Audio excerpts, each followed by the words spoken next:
এই মুহূর্তে আমার ফ্রেন্ডের সাথে আমি কথা বলবো হচ্ছে ড্রাইভিং বিষয় নিয়ে।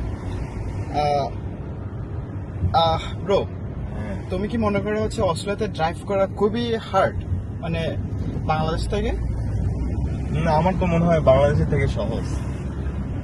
কেন মনে হয় সহজ? এখানে সবাই রুলস রেগুলেশন সবকিছু ফলো করে তো ভালো করে, এই জন্য আমার মনে হয় বাংলাদেশে যে রুলস রেগুলেশন কিচ্ছু নাই, এই দিক দিয়ে ঢুকাই দিচ্ছে, আরেক দিক দিয়ে মেরে দিচ্ছে, ওই কাজটা অস্ট্রেলিয়াতে আর কি পায় না।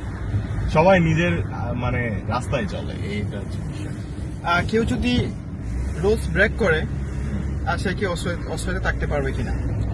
এখন এটা মানে ডিপেন্ড করে। এখন সে যদি মারাত্মক কোনো ঘটনা ঘটায়, ইনসিডেন্ট ঘটায়, তাহলে হয়তো তারে মানে স্টুডেন্ট হিসাবে বা ইয়ে করে রিপোর্ট করে দিতে পারে। আর এখানে ডিমেরিট পয়েন্টের একটা বিষয় থাকে যে যদি গাড়ি চালানো অবস্থায় কোনো সে হচ্ছে এখানকার রুলস ব্রেক করে, যেমন রেড লাইট ক্যামেরা মানে চলে যায় ভেঙে, তারপর হচ্ছে লেন মেনটেন না করে, কারোর সাথে হচ্ছে কোনো সমস্যা করে, তখন পুলিশ সেটা হচ্ছে ডিমেরিট পয়েন্ট হিসেবে, এখানে মোট 13 পয়েন্ট থাকে, সেখান থেকে পয়েন্ট কাটে।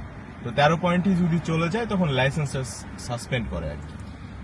তারপরে আরেকটা কোয়েশ্চেন হচ্ছে, বাংলাদেশ থেকে যারা ড্রাইভিং লাইসেন্স না নিয়ে আসে, তো এখানে তাদের ফুল ড্রাইভিং লাইসেন্স পেতে আসলে কয়দিন সময় লাগে? আমি আসলে খুব ভালো বিষয়টা জানি না, তারপরেও আমার মনে হয় যে এখানে 3টা ধাপ আছে ফুল লাইসেন্সে যাওয়ার জন্য। তো 3টা ধাপে, প্রতি ধাপে 1 বছর করে থাকতে হয়। মোটামুটি 3 বছর অথবা 4 বছর এরকম একটা সময় লাগে। আর যদি বয়সটা আসলে 25-এর নিচে হয়। তো গাইস, আমার ফ্রেন্ডের কাছ থেকে শুনলাম মানে হচ্ছে ড্রাইভিং বিষয়ে, ড্রাইভিং লাইসেন্স আমরা যারা বাংলাদেশ থেকে না নিয়ে আসি তাদের হচ্ছে অ্যাটলিস্ট ফুল ড্রাইভিং লাইসেন্স পেতে হলে হচ্ছে 3 ইয়ার্স ওয়েট করা লাগে অস্ট্রেলিয়াতে। এটা খুবই লং টাইম এবং নট ইজি। বাংলাদেশ থেকে অনেক হার্ড এখানে ড্রাইভিং লাইসেন্স বা ড্রাইভিংয়ে পাস করা।